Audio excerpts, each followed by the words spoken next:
Hello everyone, आप सभी का स्वागत है आपके अपने यूट्यूब चैनल स्मार्ट स्टडी में। आई होप आपको आपकी जो ये सीरीज़ चल रही है क्लास थर्ड वाली वो आपको पसंद आ रही होगी। अगर पसंद आ रही है तो प्लीज़ इसको सब्सक्राइब कीजिएगा। और ये आज हमारे क्लास थर्ड का लास्ट वीडियो है। इसके बाद आपका क्लास थर्ड वाला ईवीएस का जो पोर्शन है वो कंप्लीट होने वाला है। इसके बाद हम क्लास नंबर 4 की बात करेंगे, ठीक है। तो चलिए शुरू करते हैं आज अपना चैप्टर नंबर 11 और चैप्टर नंबर 12, ये दो पढ़ने वाले हैं।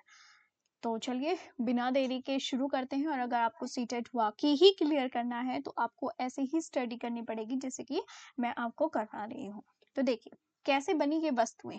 आपने अपने घर में पानी भरकर रखने वाले बर्तन देखे होंगे, उनका यूज भी करते होंगे। आपने गुल्लक देखी होगी, बर्ड बाथ यानी कि जिसको हम अपनी देसी लैंग्वेज में तोला बोलते हैं वो, या पक्षियों के लिए मिट्टी वाले पानी का बर्तन, कुल्हड़ और ऐसी बहुत सी वस्तुएं अपने घर एवं आसपास के परिवेश में देखी होगी। वापस से परिवेश वर्ड आया तो परिवेश मतलब आपने आसपास की चीजें।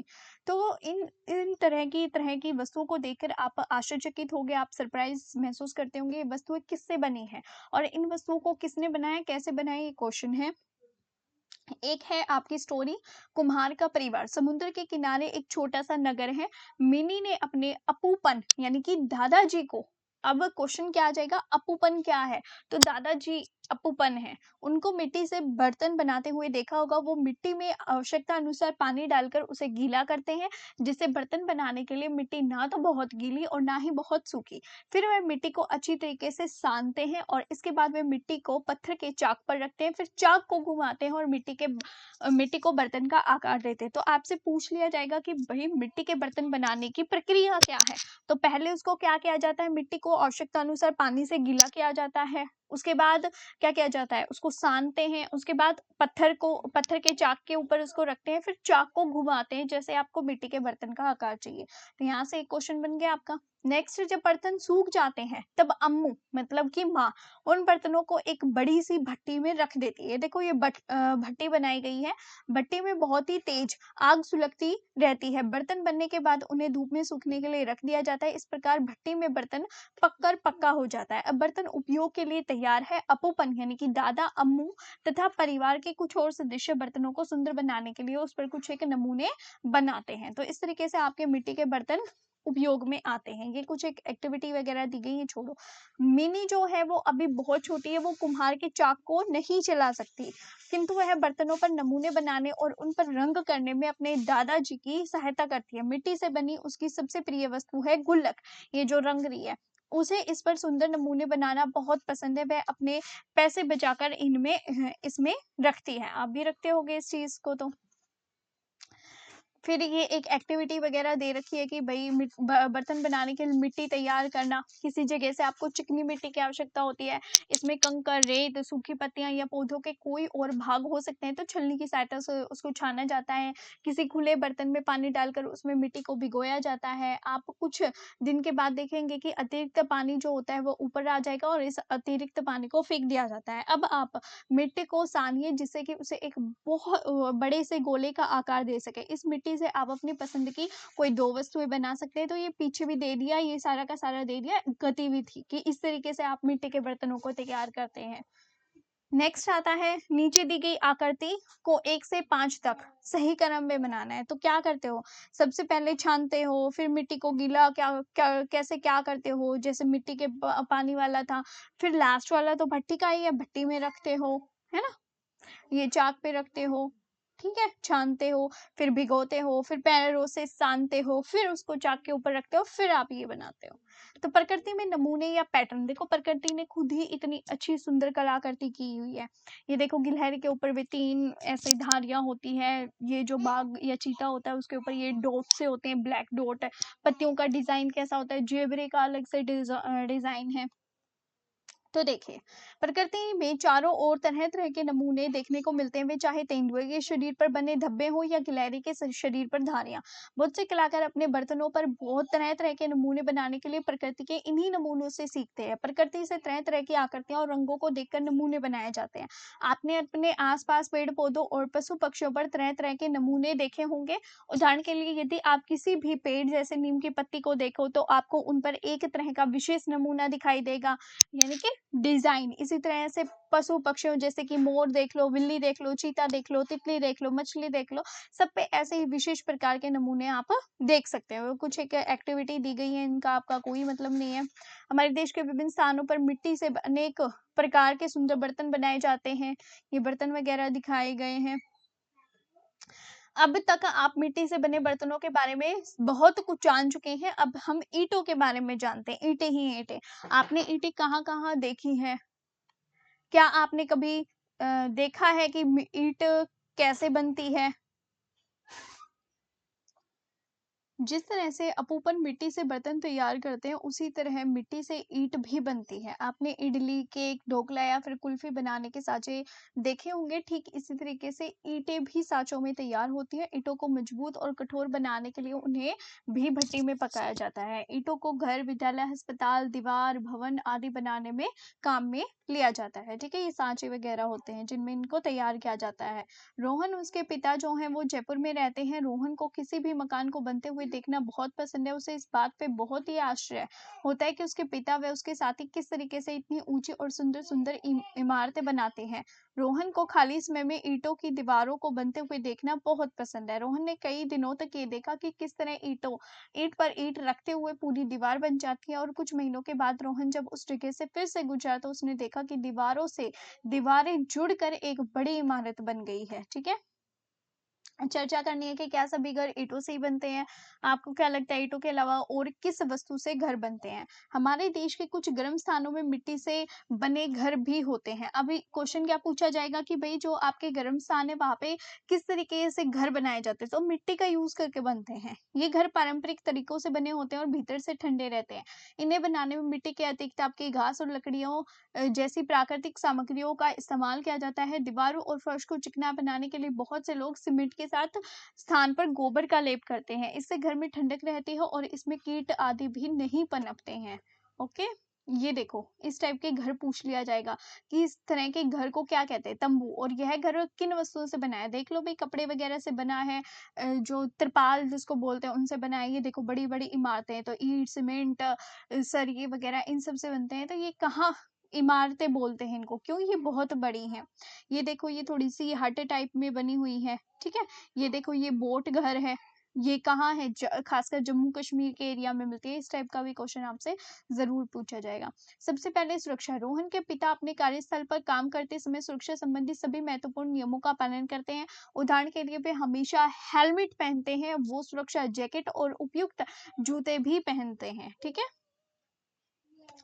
बस और देख लो, ये देखो, क्या आपने अपने शहर, कस्बे या गाँव में कोई मूर्ति देखी है? बिल्कुल देखी है। क्या आप जानते हैं कि कुछ मूर्तियाँ भी उसी चिकनी मिट्टी से बनाई जाती है, जिनसे बर्तन या ईंटें बनती हैं, ठीक है? आपका ये वाला लेसन भी कंप्लीट हो चुका है। अब हम अपने लास्ट जो चैप्टर रहेगा, चैप्टर क्लास 3rd का, उसको देखते हैं कि भई वो क्या रहने वाला है। क्या और कैसे करें इसका, ठीक है?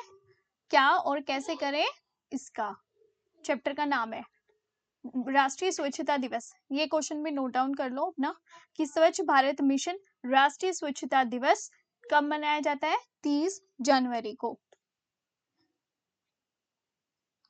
ये बच्चे कुछ एक्टिविटी कर रहे हैं, इनसे कोई क्वेश्चन नहीं है, ऊपर वाले से ही ज्यादा आना है। कचरा कैसे इकट्ठा करते हैं? तो हमारे प्रतिदिन के कामों से घर में बहुत सा कचरा इकट्ठा होता है। हम पुराने कपड़े, डिब्बे, बोतलें, कागज, सब्जियां और फलों के छिलके, प्लास्टिक के रैपर, पेंसिल की छीलन, पुरानी बैटरी और अन्य बहुत से सारी चीजें कचरे में फेंकते हैं। इनसे कचरे के ढेर इकट्ठे हो जाते हैं और ये कचरे के वही ढेर है जिन्हें आप अपने घर, विद्यालय या आस पड़ोस में आप देखते हो। कचरे का प्रबंधन।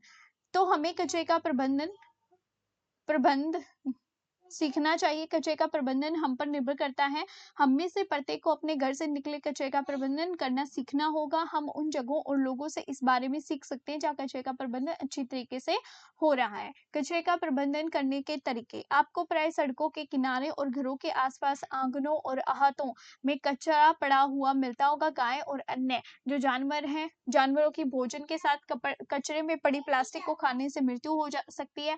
कुछ लोग प्लास्टिक को जला देते हैं जिससे जिससे कि हानिकारक गैसें निकलती हैं। लोग अपने आसपास के पड़े कचरे के कारण बीमार पड़ने लगते हैं। गंदे पानी और नालों को सड़कों पर बहते हुए देखा जा सकता है। इससे मच्छर पैदा हो जाते हैं, जिनके काटने से बीमारियां हो सकती है। गंदे पानी में ऐसे जीवाणु हो सकते हैं जो अन्य कई बीमारियों का कारण बनते हैं। किंतु कुछ स्थानों पर लोगों ने अपने घरों और आसपास के परिवेश को साफ रखने के लिए बहुत मेहनत की है, और वे यह कैसे करते हैं, हमें इसे नीचे पढ़ेंगे और हम उनसे सीखेंगे। ये चित्र वगैरह बनाना है। ये देखो, कचरा कम करना। बहुत से लोग कचरा कम करने के लिए रैपर में पैक किया हुआ खाना और प्लास्टिक की बोतलों में पेय लेना पसंद नहीं करते। वे प्लास्टिक की थैलियों की जगह कपड़े के थैलों का इस्तेमाल करना ज्यादा पसंद करते हैं। कम कचरा उत्पन्न करना इसका पहला नियम है। ठीक है, पहला नियम क्या है भाई? कचरे को कम करना, जिसका वे अनुपालन करते हैं। फिर ये एक एक्टिविटी दी गई है, फिर है सेकंड, पुनः उपयोग। सबसे पहले तो कचरा ही कम करो। दूसरा क्या हो गया? आप उसका रीयूज करो। तो कचरा कम करने के लिए एक और महत्वपूर्ण काम क्या है जो बहुत से लोग करते हैं? वस्तुओं का पुनः उपयोग, रीयूज। हमारे दादा दादी, नाना नानी कभी भी पुराने कपड़े नहीं फेंकते थे। वो पुरानी साड़ियों से रजाई या पुराने कपड़ों से थैले बना लेते थे। कभी कभी वे पुराने कपड़ों से ऐसे लोगों को देते थे जिनको उनकी जरूरत होती थी। पुराने अखबार तथा पुराने कपड़ों का उपयोग उपहार लपेटने में किया जा सकता है। ये पर्यावरण के अनुकूल है और इससे हम अपने संसाधनों की बचत भी कर सकेंगे। इस प्रकार के नवीन तरीकों से कचरा तो कम होगा, साथ ही यह उस व्यक्ति से जुड़ाव का भाव भी विकसित होगा। ठीक है, ये एक्टिविटी नंबर 4 है। इसका भी कोई यूज नहीं है। पीछे जो आवाजें आ रही है प्लीज उसको इग्नोर करना। फिर है एक्टिविटी नंबर 5, धन्यवाद करें। अपना बनाया उपहार किसी ऐसे व्यक्ति को दीजिए जो आपके आस पड़ोस या घर को साफ रखने में सहायता करता हो। उन्हें बताइए कि आपने यह उपहार इसलिए बनाया है जिससे उनका काम और कचरा दोनों ही कम हो सके। उन्हें धन्यवाद देना ना भूलिए। गर्व करने लायक स्थान। अब हम कुछ ऐसे गांवों या शहरों की बात करेंगे जहां पहले सभी जगह कचरा दिखाई देता था, लेकिन अब वे संभवतः देश के सबसे साफ सुथरे स्थान हैं। इन स्थानों के लोगों ने अपने परिवेश को कैसे बदला? चलिए आज हम अरुणाचल प्रदेश के एक सुदूर गांव है सिलुक, उसमें घूमने के लिए चलते हैं।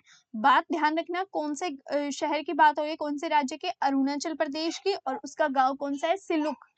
गांव में घुसे ही हमने एकदम साफ सड़कें देखी। सड़कों के किनारे कोनों में या खुली जगहों पे कोई कूड़ा नहीं था। आसपास बहुत से बड़े पेड़ लगे थे, जिससे कि ऐसा लगा जैसे हम किसी बगीचे में घूम रहे हैं। इस गांव को सबसे अच्छे तरीके से अपने कचरे का प्रबंधन करने के लिए पुरस्कार भी मिला है। इसे कचरा मुक्त गांव कहा जाता है। तो क्वेश्चन यहीं से उठाया कि कचरा मुक्त गांव कौन सा है? तो कौन सा है? अरुणाचल प्रदेश का सिलुक। सिलुक की ही तरह हमारे देश में और बहुत सारे गांव हैं जो अपने बेहतरीन कचरा प्रबंधन के लिए जाने जाते हैं। ऐसा एक छोटा सा गांव है नरेना, जो देश का पहला कचरा मुक्त गांव था। तो देश का पहला कचरा मुक्त गांव कौन सा है? एक गांव है छोटा सा नरेना। देश के बहुत से अन्य शहर और कस्बे हैं, जैसे मैसूर है, इंदौर है, ये भी अपनी स्वच्छता के लिए ही जाने जाते हैं। ये कुछ एक एक्टिविटी है। फिर विभिन्न तरह के कचरों को अलग अलग करना है, जैसे सूखा कूड़ा अलग, गीला कूड़ा अलग।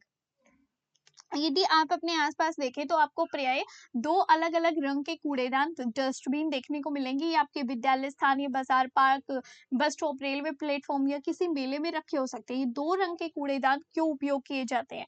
क्या ये जानते हैं कि इन कूड़ेदानों में किस तरीके का कचरा डाला जाता है? जैसे कि आपका हरे रंग का है, उसमें क्या डालोगे? सूखी पत्तियां, टहनियां, टुकड़े, फल, सब्जियों के छिलके, अंडों के छिलके, ये सब डालोगे आप अपने हरे डस्टबिन के अंदर। ये सभी चीजें आसानी से सड़कर क्या हो जाती है? मिट्टी में मिल जाती है। हरे कूड़ेदान के कचरे से मिट्टी में मिलाकर पौधों के लिए खाद तैयार किया जा सकता है। इससे मिट्टी में रहने वाले छोटे छोटे जीवों को भोजन मिल जाता है। धातु, कांच, प्लास्टिक, कागज से बनी चीजें नीले कूड़ेदान में डाली जाती हैं। ठीक है, याद रखना, नीले कूड़ेदान में क्या डालोगे? धातु, कांच, प्लास्टिक, कागज से बनी चीजें। इन फेंकी गई चीजों में मौजूद धातुओं, कांच, प्लास्टिक से बनी नई वस्तुओं को बनाया जा सकता है। इसे हम क्या बोलते हैं? पुनः चक्रण कहते हैं। क्या बोलते हैं हम इसको? पुनः चक्रण। कुछ जगहों में इन सामग्रियों के लिए अलग अलग कूड़ेदान होते हैं, जिसे इन्हें पुनः चक्रण के लिए भिन्न भिन्न स्थानों पर भेजने में सुविधा हो जाती है।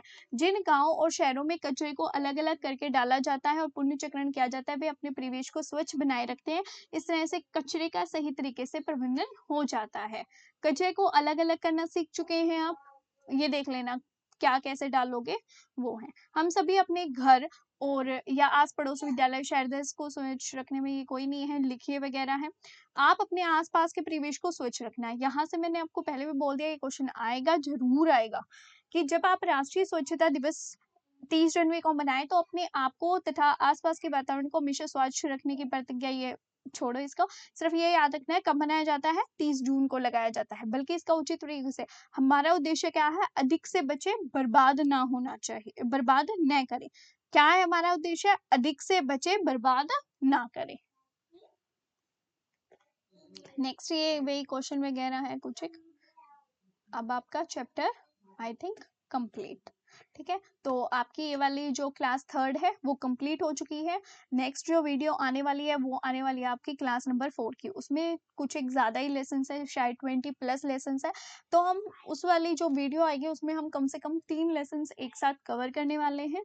तो आई होप ये वीडियो आपको पसंद आ रही होगी, और अगर आप चाहते हो कि ये वाली सीरीज़ हम कंटिन्यू रखें तो प्लीज़ जितना हो सके उसका सब्सक्राइब कीजिए, उतना शेयर कीजिए, ठीक है, वीडियो को लाइक कीजिए, ठीक है। Thank you so much. Okay bye.